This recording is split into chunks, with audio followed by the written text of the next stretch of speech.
So today we'll be building these planter boxes. I got a full breakdown. They're great for adding string lights where you don't have anywhere to attach them.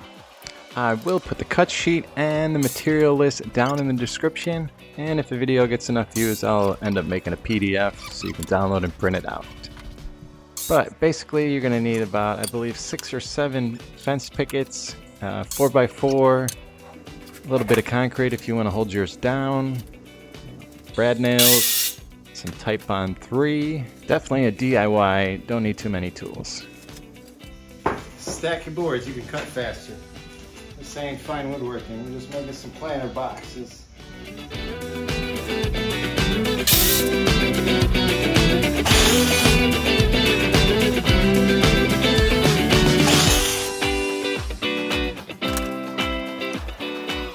Quick little review here. This Hercules Harbor Freight Finest miter saw stand has been fantastic. I have no complaints about anything.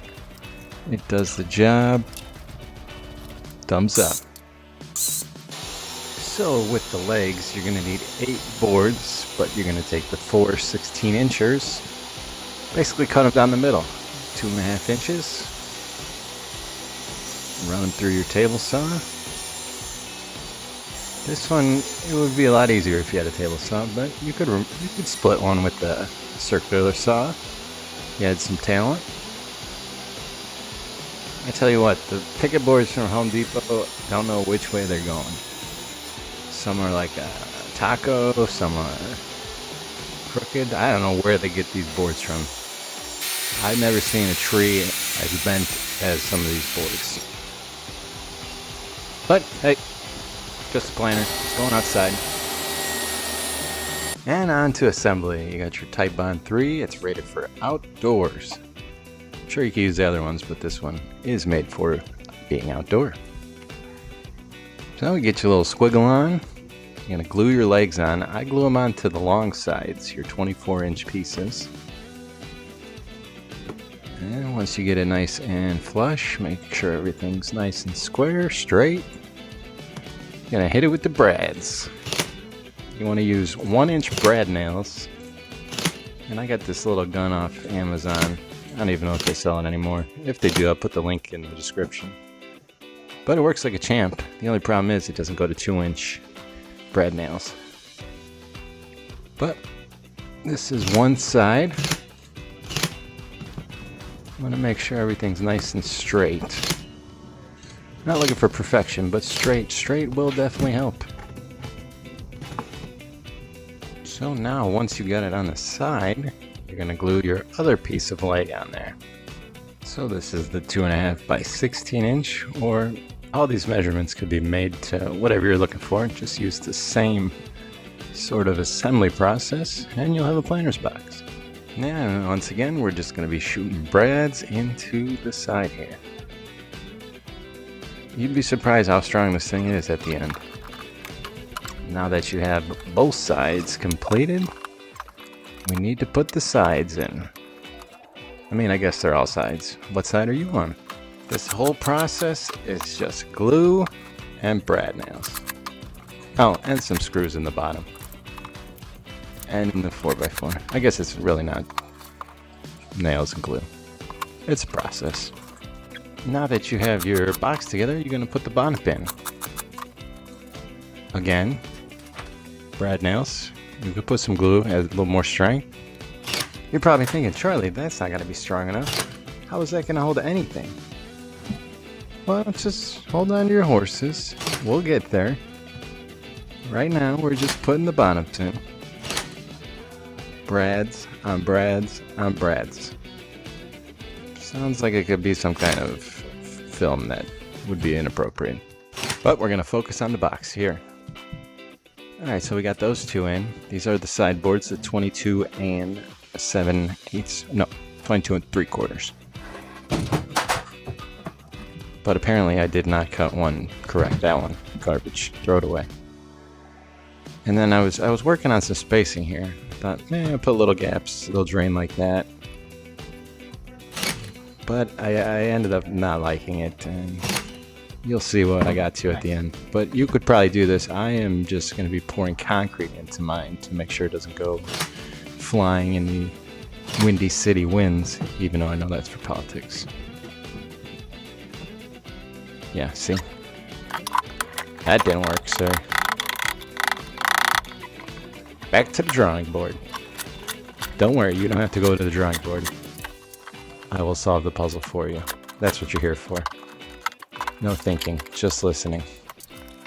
Like I said, you could do a little different design and have drainage in between the four boards, or I just cut out this little sliver to completely seal the bottom so it would hold the concrete.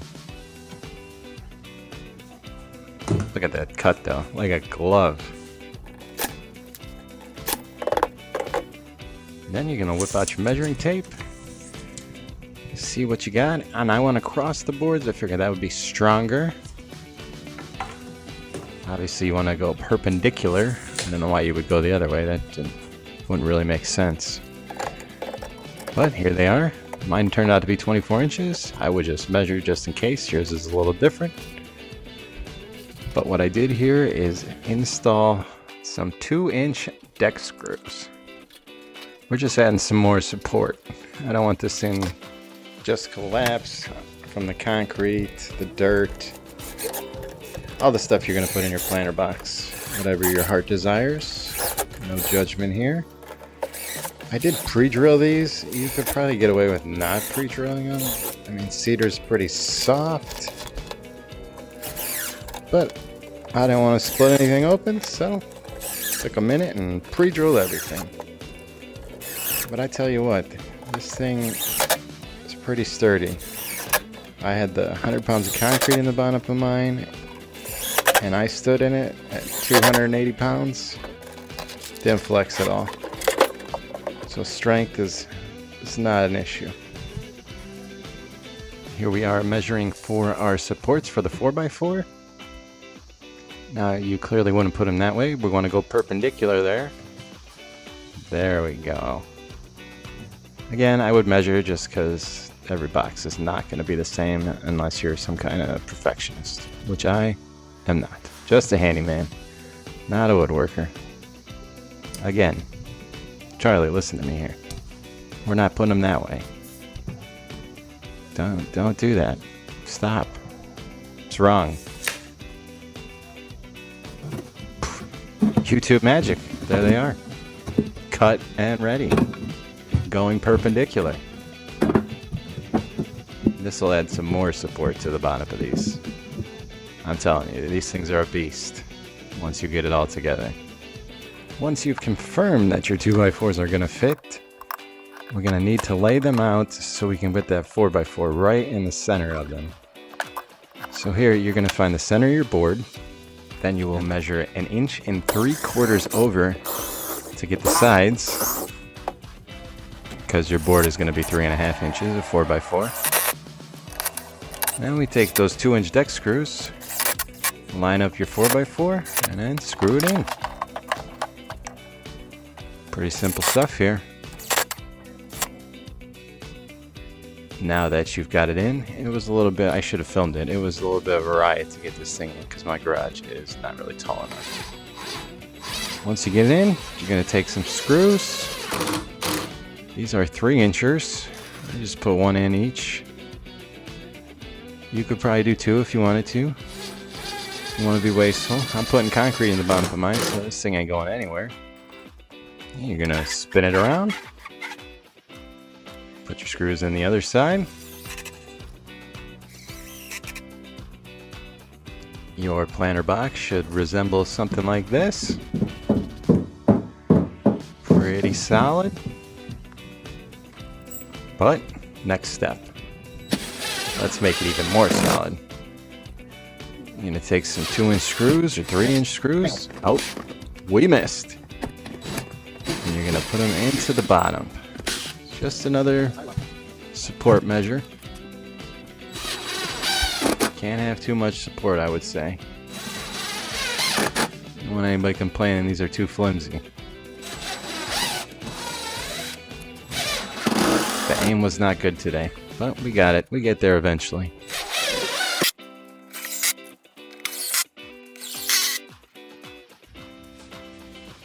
Alright, Alright, since I couldn't really figure it out how to do it the easy way, I'll give you the measurement.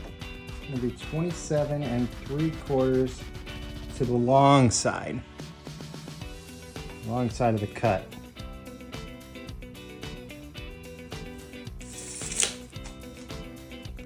And here we are again, back with the brad nails and glue. This is minor edges that really make the box look like something professional. I mean, I don't know what you guys think. Comment below. Would you build these? I know people sell this stuff. I don't know how much they go for, but I'll put a total at the end. How much does it cost? Took about, I would say, an hour to build, hour and a half. Obviously, it will get faster once you figured out what you were doing. This is the first one I built, so learning as I go along, as are you, listening to me, which I appreciate. Click that subscribe button. I'm going to be whipping out videos all the time.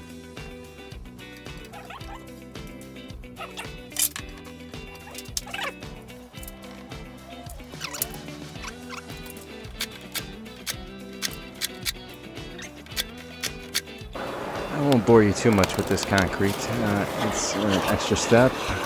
They are pretty solid themselves, but just in case, I put 2 bags, fast set.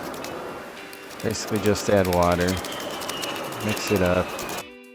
Once you got everything mixed up, no more dry mortar, concrete, whatever you want to call it. You can bring it over to your planter, and in one foul swoop, you want to cover the 2 braces with the concrete.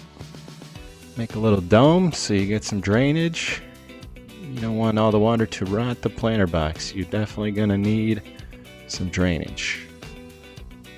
Look at it, I made a little mound. It's nice.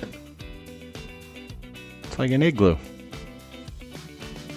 Got the supervisors over here, Buster and Kobe, double checking out the work here. Oh yeah. Dog approved.